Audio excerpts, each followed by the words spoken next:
नमस्कार प्यारे विद्यार्थियों, आज हम पढ़ेंगे विद्युत फ्लक्स। विद्युत फ्लक्स एक परिभाषा है इसकी। तो ये विद्युत फ्लक्स जो अगला क्वेश्चन आने वाला है गाउस का नियम, उसके अंतर्गत विद्युत फ्लक्स को पढ़ना बहुत ही जरूरी है। तो इसका क्वेश्चन मैंने बना लिया है। विद्युत फ्लक्स को परिभाषित कर सूत्र लिखिए तथा इसका एसआई मात्रक व विमीय सूत्र लिखिए। अब विद्युत फ्लक्स की परिभाषा मैंने लिख रखी है। विद्युत क्षेत्र में स्थित किसी पृष्ठ से अभिलंबवत गुजरने वाली कुल क्षेत्र रेखाओं की संख्या को उस पृष्ठ से गुजरने वाला विद्युत फ्लक्स कहते हैं। इसे फाई ई, ये फाई हिंदी में लिख दिया, से प्रदर्शित करते हैं। अब देखिए, आपको एक उदाहरण द्वारा बताता हूं कि विद्युत क्षेत्र, ये जो चित्र बनाया है इसको समझा देता हूं। विद्युत क्षेत्र में स्थित किसी पृष्ठ से अभिलंबवत। अब मान लो विद्युत क्षेत्र है, ये मान लो विद्युत, ये मेरे पास एक पेन, ये विद्युत क्षेत्र रेखा है अपनी, ये विद्युत क्षेत्र रेखा है और इसके ये पृष्ठ, ये विद्युत क्षेत्र के मैंने ये पृष्ठ को कैसा रख दिया, लंबवत रख दिया। मतलब ये इस रेखा और इस पृष्ठ के बीच में कोण कितना बन रहा है, 90 डिग्री बन रहा है। लंबवत रख दिया तो क्या बनेगा, 90 डिग्री बन जाएगा कोण।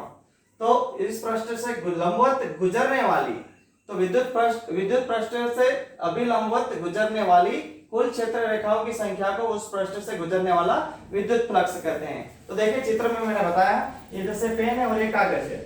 तो यहाँ से ये विद्युत क्षेत्र है, यहाँ पर बताया क्या, माना किसी बिंदु पर विद्युत क्षेत्र कितना है, ई है, तथा उसके लंबवत रखे, विद्युत क्षेत्र के लंबवत रखे पृष्ठ का क्षेत्रफल कितना है, डेल्टा एस है। ये पृष्ठ है, उसका क्षेत्रफल है डेल्टा एस। तो इसी पृष्ठ के अंदर से जितनी भी रेखाएं जाएगी वो रेखाओं को क्या कहेंगे, विद्युत फ्लक्स कहेंगे। इस पृष्ठ के बाहर नहीं जाना, पृष्ठ के अंदर से जितनी भी रेखाएं जाएगी उस रेखाओं की संख्या को क्या कहेंगे, विद्युत फ्लक्स कहेंगे। अब विद्युत फ्लक्स में ध्यान रखना, विद्युत क्षेत्र में स्थित किसी पृष्ठ से अभिलंबवत गुजरने वाली कुल क्षेत्र का, तो पृष्ठ से ही गुजरना चाहिए, पृष्ठ के बाहर नहीं। और पृष्ठ से अभिलंबवत होना चाहिए। पृष्ठ कैसा होना चाहिए, अभिलंबवत। मतलब ये विद्युत क्षेत्र है और ये पृष्ठ, और यहाँ से एक रेखा ऐसे, ये मान लो ये एक पेन, दो पेन लेना पड़ेगी। ये है मान लो विद्युत क्षेत्र के, मैंने विद्युत क्षेत्र ऐसा है इस डायरेक्शन में, और मैंने पृष्ठ रख दिया और एक रेखा इधर से आ रही है, ये रेखा पृष्ठ से निकल गई। ठीक है, तो ये विद्युत क्षेत्र के पृष्ठ के कैसे है, पृष्ठ कैसा है, लंबवत है, और इस पृष्ठ से गुजर रही, मान लो एक रेखा इधर से जा रही, एक ये जा रही है, दूसरी ये जा रही, तीसरी ये जा रही, चौथी ये जा रही। तो ये कुल रेखाओं की संख्या को क्या कहेंगे, विद्युत फ्लक्स कहेंगे। इसे फाई से दर्शाते हैं। अब मैंने दो चित्र इसलिए बनाए, इस सूत्र को समझाने के लिए बताए हैं। जैसे माना किसी बिंदु पर विद्युत क्षेत्र ई है तथा उसके लंबवत रखे किसी पृष्ठ का क्षेत्रफल डेल्टा एस है, तो उस पृष्ठ से गुजरने वाला विद्युत फ्लक्स, ये रहा, इस पृष्ठ से गुजरने वाला विद्युत फ्लक्स फाई ई बराबर ई डॉट डेल्टा एस, या इसको इस तरह लिखा जा सकता है, फाई ई बराबर ई डेल्टा एस कोस थीटा। अब ये कोस थीटा क्यों आया, क्योंकि ये डॉट प्रोडक्ट है। डॉट प्रोडक्ट मतलब अदिश गुणनफल है। अदिश गुणनफल आपने 11वीं में पढ़ा था, ए सदिश डॉट बी सदिश बराबर क्या आता था, ए बी कोस थीटा, ये पढ़ा था। उसी टाइप से ये ए है और ये बी है, कोस थीटा। तो इस तरह अपन ने इसको अदिश डॉट, इसको अपन ने अदिश रूप में लिख दिया। और कोस थीटा क्यों आया, ये कारण इधर बता रहा हूं इस चित्र से। देखिए, मान लो ये विद्युत क्षेत्र के लंबवत ये पृष्ठ है और ये जो भी रेखाएं जो जा रही है तो लंबवत गुजर ही रही, लेकिन ये पृष्ठ के साथ कितना कोण बना रही है, रेखाएं थीटा कोण बनाती है। कितना कोण बना रही, थीटा कोण बना रही है, तो इसलिए ये कोस थीटा आएगा। विद्युत फ्लक्स एक अदिश राशि है। इसका एसआई मात्रक वोल्ट मीटर या न्यूटन मीटर वर्ग प्रति कूलम है। इसका विमीय सूत्र m l की घात 3 t की घात ऋण 3 a की घात ऋण 1 है। ठीक है, और इसमें आपको विशेष स्थितियां, दो स्थिति बनती है। मान लो ये थीटा बराबर, ये यहां से ले लेते हैं समीकरण 1 से, दो स्थिति में विशेष स्थिति लिख लेना। विशेष स्थिति में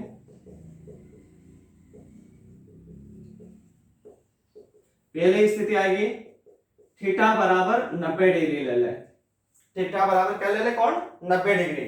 मतलब ये जो विद्युत फ्लक्स की रेखाएं क्या रहेगी, जैसे ये मान लो ये मेरा विद्युत क्षेत्र है, तो विद्युत क्षेत्र है और ये पृष्ठ से 90 डिग्री पे रखा है, और विद्युत क्षेत्र ये भी जो भी आएगी रेखाएं, ये पृष्ठ भी कैसा होगा, पृष्ठ भी 90 डिग्री पे ही होगा। तो क्या होगा, ये समांतर हो जाएगा। क्या हो जाएगा, समांतर हो जाएगा। 90 डिग्री पे क्या हो जाएगा, पृष्ठ समांतर हो जाएगा। थीटा बराबर 90 डिग्री हो तो लिख लेते पहले क्या होगा, देखिए समीकरण 1 से डेल्टा फाई बराबर ई डेल्टा एस कोस 90 डिग्री। अब कोस 90 डिग्री का मान कितना होता है, 0। कितना होता है, 0। तो ये पूरा 0 हो जाएगा।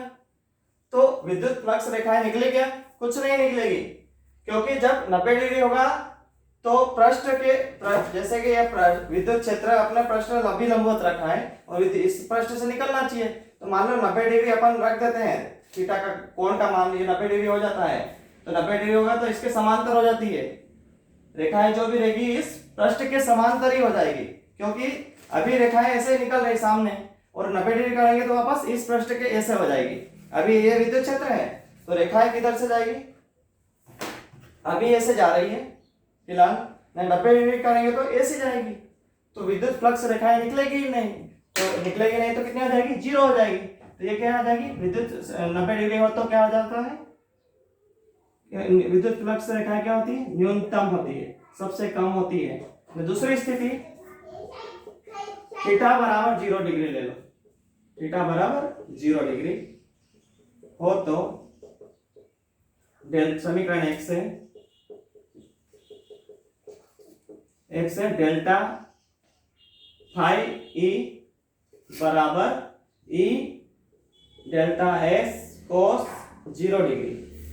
अब ई डेल्टा एस कोस 0 का मान कितना होता है, 1 होता है, तो ये कितना आ जाएगा, ई डेल्टा एस हो जाएगा।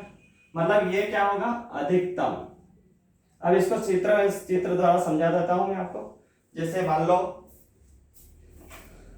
ये विद्युत क्षेत्र के लंबवत मैंने पृष्ठ रखा और ये रेखा निकल रही है मान लो, तो यहाँ पर इसका कोण इस विद्युत फ्लक्स के जो विद्युत क्षेत्र के अंतर्गत ये कोण कितना बना रही है, 0 डिग्री। कोई कोण नहीं बन रहा है, ये सीधी सीधी निकल रही है, जैसे ये निकल रही है इसी टाइप से।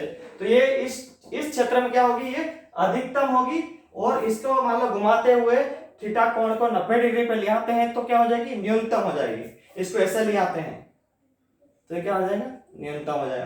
पृष्ठ अगर लंबवत है, पृष्ठ अगर लंबवत है, ये लंबवत पृष्ठ रहेगा, 0 डिग्री कोण में क्या रहेगा, पृष्ठ लंबवत रहेगा, और 90 डिग्री कोण में क्या हो जाएगा, कोण ये पृष्ठ समांतर हो जाता है। तो इसलिए ये दो स्थितियों में ध्यान रखना कि पृष्ठ अगर समांतर है तो क्या होगा, 0 डिग्री होगा, और पृष्ठ लंबवत है तो विद्युत फ्लक्स की रेखाएं क्या होगी, अधिकतम होगी। तो ये इसको आप समझ लीजिए और लिख लीजिए। फिर मैं अगले क्वेश्चन, इंपॉर्टेंट क्वेश्चन पे आता हूं।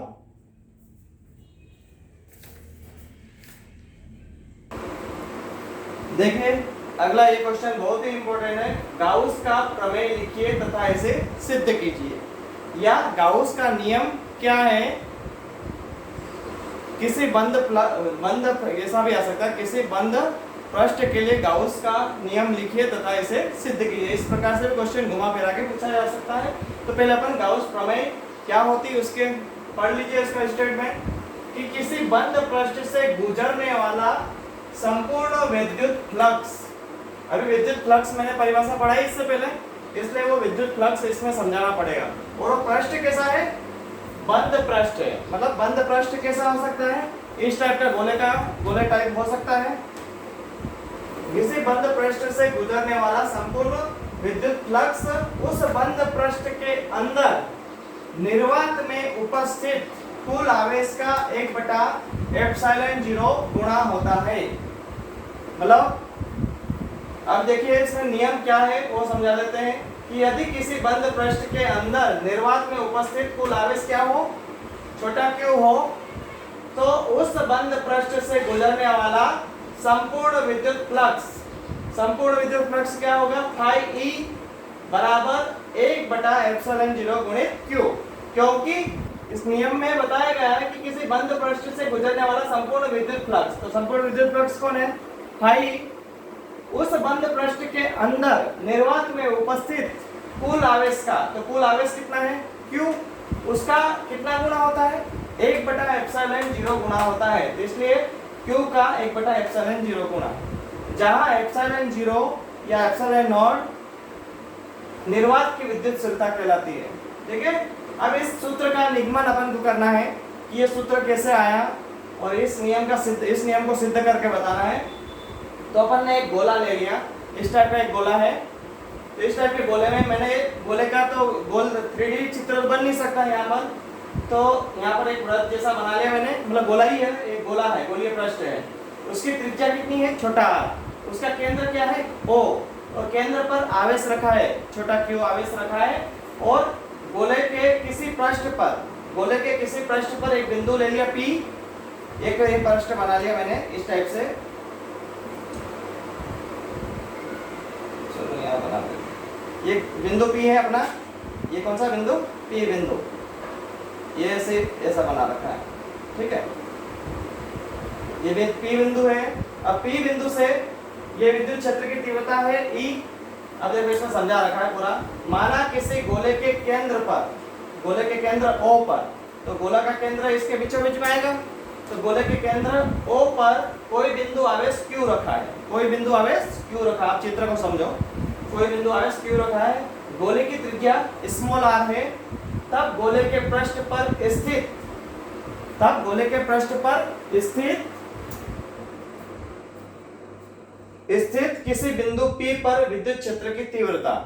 अब विद्युत क्षेत्र की तीव्रता कूलाम के नियम से अपन ने पढ़ी है, क्या होती है, E बराबर 1/4 पाई एप्सिलॉन 0 गुणित Q बटा R का वर्ग। ठीक है, इसको समीकरण नंबर 1 नाम दे देते हैं। फिर E की दिशा, इस विद्युत क्षेत्र की तीव्रता की दिशा OP के अनुदिश बाहर की ओर होगी। जैसे अपन ये P बिंदु लिया, तो ये ऐसी दिशा रहेगी बाहर की ओर, अंदर से ये बाहर जा रहा है। ठीक है, तो ये P के अनुदिश रहेगी। और माना बिंदु P पर एक छोटा सा क्षेत्रफल, तो ये मैंने एक क्षेत्रफल मान लेता हूं, ये इतना सा छोटा सा क्षेत्रफल, ये गोला लगाया मैंने, ये बिंदु P है, ये बिंदु P वाला, इस बिंदु P पर मैंने एक क्षेत्रफल मान लिया छोटा सा। ठीक है, ये छोटा सा क्षेत्रफल मान लिया, उस क्षेत्रफल का नाम दे दिया ds। क्या नाम दे दिया, क्षेत्रफल को s से बोलते हैं, सरफेस, तो इसको स्मॉल छोटा क्षेत्रफल इसलिए ds नाम दे दिया। ds सदिश है जिसकी दिशा भी OP के अनुदिश होगी, मतलब इस क्षेत्रफल की दिशा भी, जैसे ये OP जा रहा, O से लेकर कहां जा रहा है, P बाहर की ओर जा रही दिशा, ऐसा ds की दिशा भी बाहर की ओर जाएगी। समझ में आ रही बात कि ds की दिशा भी बाहर की ओर जाएगी, तब क्या होगा, तब E और ds के बीच कोण कितना होगा, 0 डिग्री, क्योंकि जिधर E जा रहा है उधर ही ds जा रहा है, तो ds और E के बीच में, ये मान लो E की लाइन है और ये ds की है, तो दोनों एक ही लाइन में है, तो दोनों के बीच में कोई कोण बना नहीं बना, तो कोण नहीं बना तो कोण कितना रहेगा, 0 डिग्री रहेगा।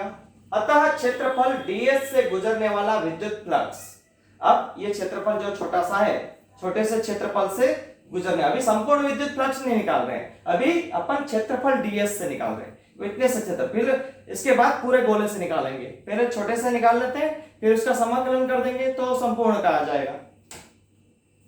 तो देखिए, अतः ds से गुजरने वाला विद्युत फ्लक्स, दूसरी कर लेते, तो विद्युत फ्लक्स क्या आ जाएगा, d फाई e, क्योंकि डी फाई तो संपूर्ण विद्युत फ्लक्स है, तो इसलिए अपन ने छोटे से क्षेत्रफल से छोटा सा विद्युत फ्लक्स जाएगा, डी फाई बराबर क्या आएगा, E डॉट ds सदिश। ये अपन विद्युत फ्लक्स की परिभाषा से पढ़ा, अभी परिभाषा मैंने पढ़ाई थी, उसके द्वारा आया सूत्र है। अगले स्टेप में E ds cos थीटा हो जाएगा, ये यहाँ मान लो कोण कितना बन रहा है, थीटा कोण बन रहा है। अगले स्टेप में देखिए, थीटा का मान रख देते हैं, थीटा का मान कितना है यहाँ, 0 डिग्री, तो डी फाई ई यहाँ लिखते जाइए, डी फाई ई, यहाँ पे लिखते जाइए डी फाई ई बराबर E D S cos 0 degree, क्योंकि कोण कितना है 0 डिग्री है, क्योंकि ई की दिशा और ds की दिशा एक ही है और एक ही दिशा में दोनों जा रहे हैं, तो कोण कुछ नहीं होगा उनका, कोण 0 डिग्री का बनेगा। तो cos 0 का मान कितना होता है 1 होता है, तो ई डी एस cos 0 का मान 1, तो ये डी फाई बराबर कितना आ गया, डी फाई बराबर ई डी एस गुणित 1, तो डी फाई ई बराबर ई डी एस, एस बड़ा बनाना डी छोटा है ना, ई डी एस आ गया। अब ई का मान रख दो समीकरण 1 से, समीकरण 1 से ई का मान निकाला, तो डी फाई ई बराबर समीकरण 1 से ई का मान क्या है 1/4 पाई एप्सिलॉन 0 गुणित क्यू बटा आर का वर्ग, ये समीकरण 1 से ई का मान है, और गुणित कौन आ जाएगा ds, तो ds भी गुणित में है। तो ये मान कहां से रखा, ये मान रखा अपन ने कौन सा समीकरण 1 से मान रखा है ये वाला, ठीक है, और इसको नाम दे दो समीकरण 2, ये जो समीकरण अपन ने अभी बनाई ये मान दे दो समीकरण 2। उसके बाद कोष्टक में लिखना समीकरण 1 से ये मान रखा है अपन ने, और इसको समीकरण 2 नाम दे देते हैं अपन। इसके बाद देखिए ये अपन ने छोटे से क्षेत्र से ds क्षेत्र से निकाला, उसका विद्युत फ्लक्स आया है। अब अतः गोले के पृष्ठ, तो गोले का पृष्ठ कौन सा है, ये गोले का पृष्ठ है पूरा, ये अभी ds ये छोटे से क्षेत्रफल का था, अब पूरा पृष्ठ, तो गोले के पृष्ठ से गुजरने वाला संपूर्ण विद्युत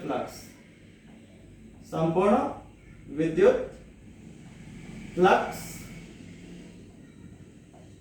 तो ये संपूर्ण विद्युत फ्लक्स फाई कहलाएगा, डी हटा देंगे अब, तो फाई ई बराबर क्या होगा समाकलन, अब पृष्ठ के साथ बंद है इसलिए समाकलन का चिन्ह में ये बंद समाकलन लेंगे अपन।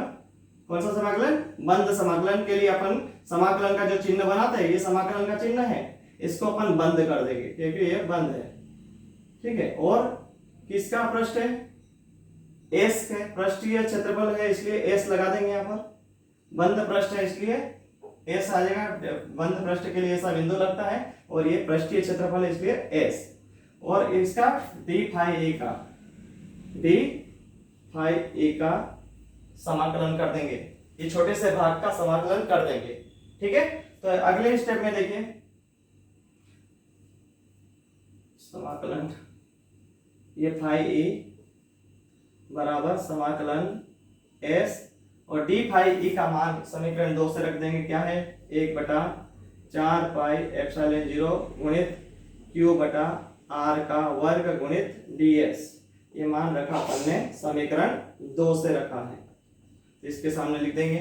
अगले स्टेप में देखो समाकलन s के सापेक्ष होगा, ds है इसलिए s के सापेक्ष होगा, तो यहाँ पर बाकी सब राशि क्या कहलाएगी, अचर कहलाएगी, इसलिए ये बाहर आ जाएगी, फाई ए बराबर ये सब बाहर आ जाएंगे 1/4 पाई एप्सिलॉन 0 गुणित क्यू बटा आर का वर्ग, अंदर रहेगा गुणित समाकलन, बंद समाकलन केवल ds रहेगा।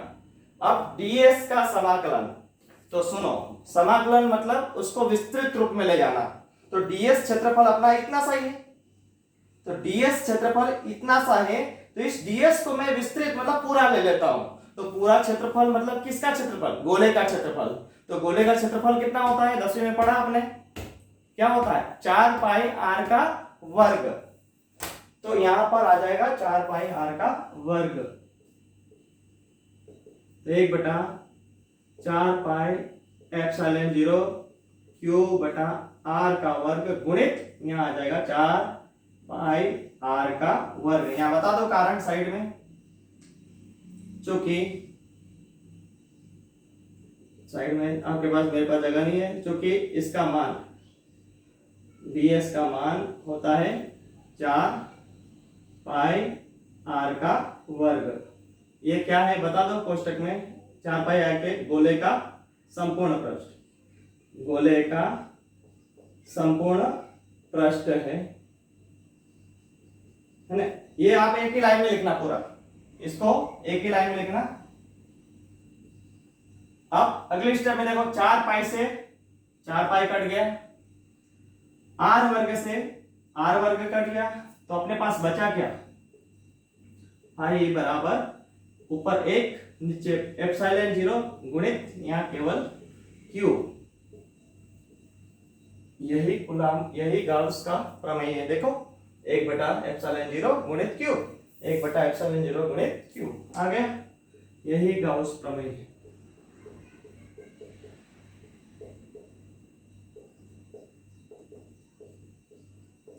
ये अपन ने सिद्ध कर दी। अब इसको एक बार और समझा देता हूं, देख लीजिए कि किसी बंद पृष्ठ से गुजरने वाला संपूर्ण विद्युत फ्लक्स उस बंद पृष्ठ के अंदर निर्वात में उपस्थित कुल आवेश का 1 बटा एप्सिलॉन 0 गुना होता है। यदि किसी बंद पृष्ठ के अंदर निर्वात में उपस्थित कुल आवेश छोटा q हो तो उस बंद पृष्ठ से गुजरने वाला संपूर्ण विद्युत फ्लक्स फाई बराबर 1 बटा एप्सिलॉन 0 गुणित q, क्योंकि आवेश का 1 बटा एप्सिलॉन 0 गुना होता है, जहां एप्सिलॉन 0 निर्वात की विद्युतशीलता है। अब इस सूत्र का निगमन करते हैं अपन। तो माना किसी गोले के केंद्र पर, ये गोला है, इसके केंद्र पर अंदर कोई बिंदु q आवेश रखा है, गोले की त्रिज्या कितनी है, r है। तब गोले के पृष्ठ पर स्थित किसी बिंदु P पर, तो ये गोले के पृष्ठ पर मैंने अभी बताया था आपको, ये बिंदु P है, ये यहाँ पर ये बिंदु मान लो, ये P बिंदु है, ठीक है। तो P बिंदु पर विद्युत क्षेत्र की तीव्रता कूलॉम के नियम से बता देंगे। कोई सी भी विद्युत क्षेत्र की तीव्रता क्या होती है, 1 बटा 4 पाई एप्सिलॉन 0 गुणित q बटा r का वर्ग। इसको समीकरण नंबर 1 नाम दे दिया।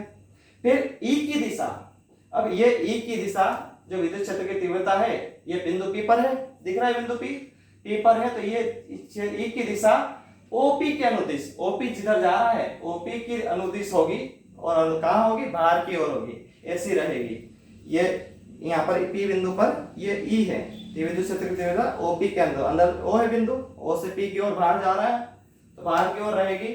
और माना बिंदु P पर एक छोटा सा क्षेत्रफल, तो मैंने आपको ये चित्र बॉल का उपयोग इसलिए कर रहा हूँ कि आप अच्छी तरह समझ जाओ। ये बिंदु P पर एक छोटा सा क्षेत्रफल मान लिया मैंने, इसको ds नाम दे दिया। क्या नाम दे दिया, ये छोटा सा क्षेत्रफल बनाया चित्र में, ds नाम दे दिया, जिसकी दिशा भी OP के अनुदिश बाहर की ओर होगी। ये ds की दिशा भी OP के अनुदिश बाहर होगी, तब E की दिशा और ds की दिशा एक ही हो गई।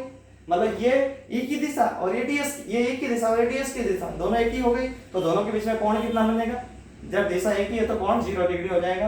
अतः क्षेत्रफल ds से गुजरने वाला विद्युत फ्लक्स, ds क्षेत्रफल ds से ले रहे, छोटे से क्षेत्रफल से, तो इसलिए विद्युत फ्लक्स से छोटा सा आएगा, d फाई आएगा, ये छोटा क्षेत्रफल छोटा फ्लक्स है, इसलिए d फाई बराबर E dot ds, E dot ds, तो d फाई बराबर E ds cos थीटा हो जाएगा। अब थीटा का मान कितना रख दिया मैंने, 0 रख दिया, तो cos 0 का मान कितना होता है 1, तो eds से कम eds हो जाएगा। अब E का मान समीकरण 1 से रख दो, 1 बटा 4 पाई एप्सिलॉन 0 q बटा r का वर्ग गुणित ये ds है, तो ds इसको नाम दे दो समीकरण 2। ये मान कहां से रखा, समीकरण 1 से रखा। अतः गोले के पृष्ठ से गुजरने वाला संपूर्ण, अब पूरे गोले से निकलेगा। अभी एक छोटे से भाग से निकाला, ये छोटे से भाग से, अब पूरे गोले से निकलेगा पृष्ठ, तो पूरे गोले से निकलने वाला संपूर्ण पृष्ठ पूरा फ्लक्स आएगा। संपूर्ण फ्लक्स को फाई से बताया गया अपन, तो फाई बराबर उस बंद पृष्ठ का क्या कर दो, समाकलन कर देंगे। तो पृष्ठ का समाकलन है इसलिए s के सापेक्ष हो रहा है, तो d फाई का मान ये रहा, यहाँ पर समीकरण 2 से ये मान रख दिया अपन ने, 1 बटा 4 पाई एप्सिलॉन 0 गुणित q बटा r का वर्ग ds। अब इसमें से s के सापेक्ष समाकलन हो रहा है, तो s वाला ही रहेगी राशि, बाकी सब राशि अचर कहलाएगी, इसलिए सब बाहर आ जाएगी। 1 बटा 4 पाई एप्सिलॉन 0 q बटा r का वर्ग बाहर आ गया, और समाकलन केवल s का होगा। तो ds का समाकलन क्या होगा, ds कौन है, अब ds क्या आपको मैंने बताया था कि ds एक तरह से ये ds है, इसका पूरे का समाकलन, तो पूरा क्या बन जाएगा, गोला बन जाएगा। तो गोले का ये समाकलन करके तो गोले का पृष्ठ पूरा बन जाएगा। पूरा पृष्ठ क्या है, गोले का संपूर्ण पृष्ठ। गोले का संपूर्ण पृष्ठ क्या होता है, 4 पाई r का वर्ग। तो इस पूरे की जगह अपन समाकलन का मान कितना जाएगा, इस फाई ds का मान होगा 4 पाई r का वर्ग। 4 पाई से 4 पाई घटा, आर वर्ग से आर वर्ग कटा, यहाँ 1/ε0 बचा और गुणित क्यू। यही गाउस का प्रमेय है। इसे अच्छी तरह समझिए और नहीं समझ में आए वीडियो को 3-4 बार रोक के करिए आप और समझिए, बार बार रिपीट करिए और अच्छी तरह पक्का कर लीजिए। इंपॉर्टेंट क्वेश्चन है। देखिए गाउस की प्रमेय लिखिए, इसकी सहायता से कूलाम के नियम की स्थापना कीजिए। तो अपन ने गाउस का नियम तो अभी गाउस प्रमेय पढ़ ली है। गाउस प्रमेय क्या थी? फाई ई बराबर 1/4 पाई 1/ε0 गुणित क्यू, मतलब संपूर्ण आवेश का 1/ε0 गुणा होता है संपूर्ण विद्युत फ्लक्स। तो आपको गाउस की प्रमेय पहले वाले क्वेश्चन में जो लिखवाई वो यहाँ पर लिख लेना, ठीक है। गाउस की प्रमेय यहाँ पूरी लिख लीजिए, उसके बाद ये सूत्र लिखोगे, है ना। तो ये सूत्र लिख के उसको समीकरण 1 नाम दे देना। उसके बाद अपन को इस प्रमेय की सहायता से कूलाम के नियम की स्थापना करना है। तो देखिए मैंने एक मान लिया, माना निर्वात में एक बिंदु आवेश प्लस क्यू बिंदु ओ पर है। ये प्लस क्यू बिंदु ओ पर है एक निर्वात में। गोले केंद्र ओ से, ये केंद्र ओ से त्रिज्या आर का एक गोला खींचते हैं जो गाउसीय पृष्ठ होगा, जो गाउसीय पृष्ठ होगा। इस गाउसीय पृष्ठ के प्रत्येक बिंदु पर विद्युत क्षेत्र की तीव्रता E समान होगी तथा इसकी दिशा बाहर की ओर होगी। तो ये अपन ने पहले ऐसे गोला नहीं माना है। पहले बिंदु O पर प्लस क्यू आवेश है और इस प्लस क्यू आवेश से अपन ने बिंदु इसको केंद्र मान लिया और त्रिज्या R का एक गोला खींच लिया। तो इस गोला, एक जो गोला खींचते हैं वो क्या हो जाएगा? गाउस के अपना गाउसीय प्रमेय की भांति व्यवहार करेगा, मतलब गाउसीय पृष्ठ बन जाएगा, पूरा गोला बन जाएगा। तो एक गोले पर जो विद्युत क्षेत्र की तीव्रता है हर बिंदु पर कैसी होगी? समान होगी, मतलब सभी जगह समान होगी। पूरे गोले में एक समान सभी बिंदु पर होगी, तो सभी समान होगी तथा इसकी दिशा कहाँ रहेगी? बाहर की ओर जाएगी। माना गाउसीय पृष्ठ पर एक छोटा क्षेत्रफल ds है। तो अभी मैंने आपको ds बताया था, एक छोटा सा गोले पर एक छोटा सा क्षेत्रफल ds ले लेते हैं जिसकी दिशा भी बाहर की ओर होती है। तब E और ds के बीच कोण कितना होगा? थीटा बराबर 0 डिग्री होगा। तो E और ds के बीच में कोण 0 डिग्री होगा। अभी ये गाउस की प्रमेय में लिखा था वही की वही भाषा यहाँ पर भी है, खाली यहाँ पर गाउसीय पृष्ठ का उपयोग कर रहा हूँ। तो भाषा सेम है, एक क्वेश्चन के साथ एक क्वेश्चन आपको फ्री है, तो मतलब फ्री समझो। गाउस की प्रमेय जैसा है, तो गाउस की प्रमेय का उपयोग करते हुए अपन कूलाम का नियम निकालेंगे। तो अतः इस गाउसीय पृष्ठ से गुजरने वाला संपूर्ण विद्युत फ्लक्स क्या होता है? फाई होता है। संपूर्ण विद्युत फ्लक्स किससे निकालते हैं अपन? समाकलन, बंद समाकलन और पृष्ठ के सापेक्ष eds। अब इसको आगे बढ़ा देते हैं। तो बंद समाकलन, तो देखिए बंद समाकलन और ये eds और ये e डॉट प्रोडक्ट लगा देंगे। डॉट प्रोडक्ट क्या आएगा? eds cos थीटा, ठीक है। अगले स्टेप में बंद समाकलन s cos थीटा का मान रख दो, e ds cos थीटा का मान कितना हो जाता है? 0 डिग्री, क्योंकि e की दिशा और ds की दिशा एक समान है, तो एक समान दिशा होने के कारण कोण कितना बनता है? 0। अगले स्टेप में देखिए, अगले स्टेप में इधर फाई चल रहा है तो फाई लिखते जाइए।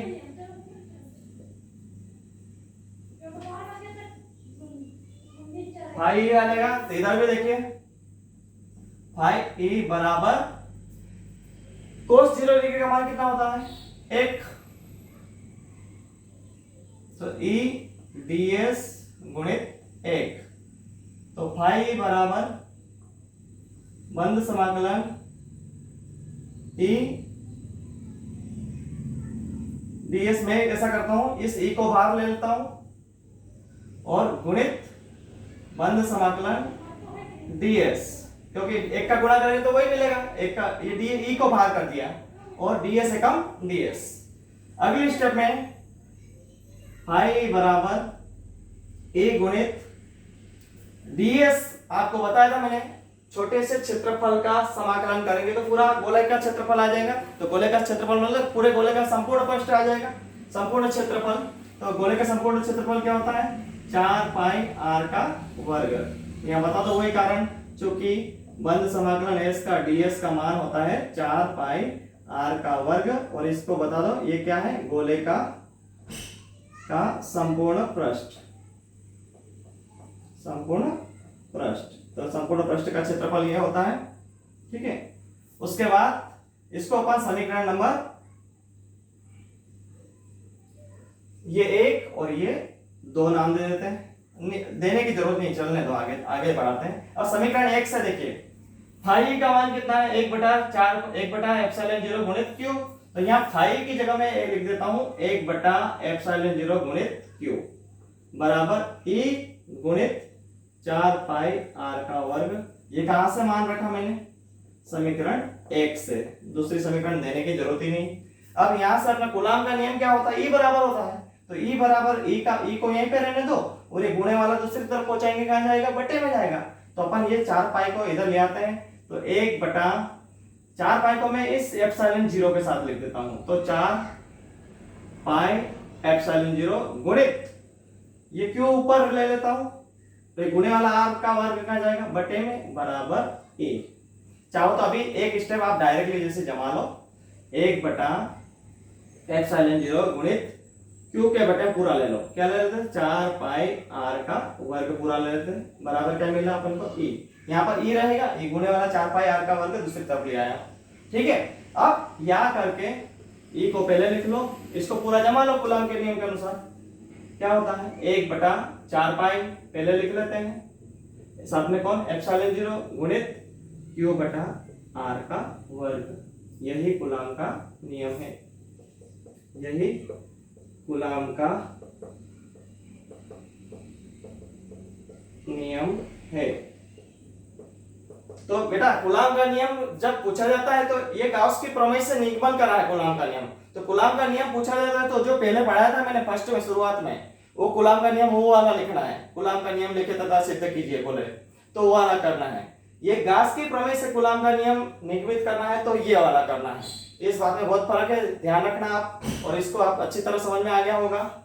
तो फिर से समझा देता हूं कि एक बिंदु ले लेते हैं, बिंदु पर प्लस क्यू आवेश है ओ बिंदु पर, और ओ को केंद्र मान लेता हूं, आर त्रिज्या लेकर एक गोला खींच देता हूं तो एक गाउसीय पृष्ठ बन जाएगा। इस गाउसीय पृष्ठ पर विद्युत क्षेत्र की तीव्रता ई सभी बिंदु पर समान रहेगी, और इस पर एक छोटा सा क्षेत्रफल ds ले लेता हूं।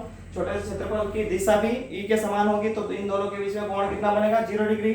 तब अतः गाउसीय पृष्ठ से गुजरने वाला संपूर्ण विद्युत फ्लक्स क्या होता है, फाई बराबर ये बंद समाकलन s के सापेक्ष और eds, तो बंद समाकलन eds डॉट प्रोडक्ट लगा देते तो डॉट प्रोडक्ट क्या आएगा, eds cos थीटा बन जाएगा।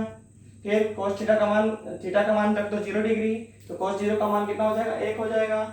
यहाँ से मैंने e को बाहर कर लिया और बंद समाकलन के अंदर ds रखा, तो इस पूरे का मान कितना होता है, 4 पाई आर का वर्ग होता है, क्योंकि गोले का संपूर्ण पृष्ठ है। फिर यहाँ से ये 4 पाई आर का वर्ग, यहाँ पर डबल बार लिखा गया, अरे हाँ चलो नहीं डबल बार नहीं, या फाई, यहाँ पर फाई का मान रख दिया समीकरण 1 से। फाई का मान कितना है, 1/ε0 गुणित क्यू, तो फाई का मान 1/ε0 गुणित क्यू 1 गुणित 4 पाई आर का वर्ग। ये कहां से रखा, समीकरण 1 से। अपन को e का मान चाहिए तो e को यहीं रखो, इस गुणे वाले को बटे में ले आओ, फिर यहाँ करके इस e को पहले लिख लो, और यहाँ 1/4 पाई ε0 गुणित क्यू बटा आर का वर्ग। यही कूलाम का नियम है, ठीक है बेटा।